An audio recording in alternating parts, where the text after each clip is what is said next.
Good morning बच्चों मैंने आपको विराम चिन्ह की पहली वाली वीडियो में समझाया था कि विराम चिन्ह क्या होते हैं और इनके प्रयोग से भाषा में किस प्रकार से अर्थ निकलकर आता है। अब मैं आपको विराम चिन्ह के भेदों के बारे में बताऊंगी।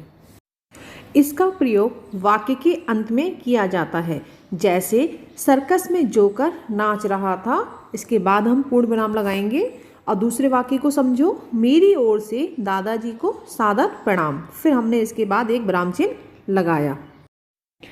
अल्प विराम, इसका प्रयोग लिखते समय एक शब्द से दूसरे शब्द को अलग करने के लिए करते हैं, जैसे रोहन, आकांक्षा, सरल, मनप्रीत और प्रियंका चौथी कक्षा के छात्र हैं। यहाँ एक साथ कई नाम आए हैं, तो इनको अलग अलग करने के लिए इनके बीच में हम अल्प विराम का प्रयोग करेंगे।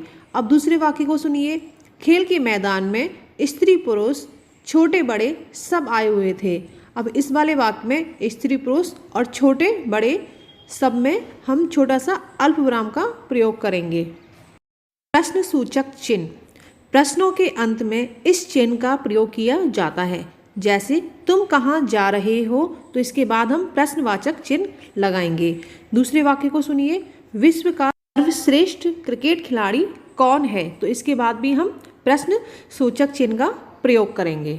उदाहरण चिन्ह, दूसरे की कही गई बात को जब हम ज्यों का त्यों बताना चाहें तब इस चिन्ह का प्रयोग किया जाता है, जैसे नेहरू जी ने कहा आराम हराम है।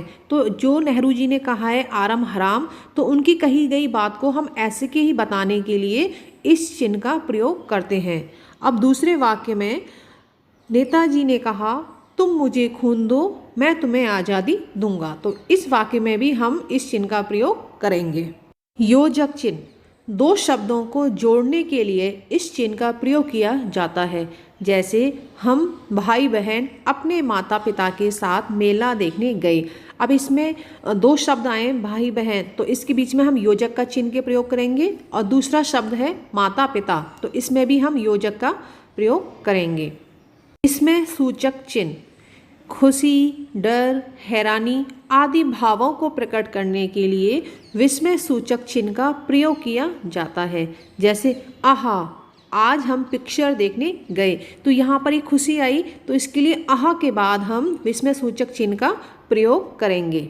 मुझे उम्मीद है बच्चों आपको विराम चिन्ह के बारे में अच्छे से समझ में आ गया होगा, और जिन चिन्हों के बारे में मैंने बताया है वहाँ पर भी आपको समझ में आ गया होगा। धन्यवाद।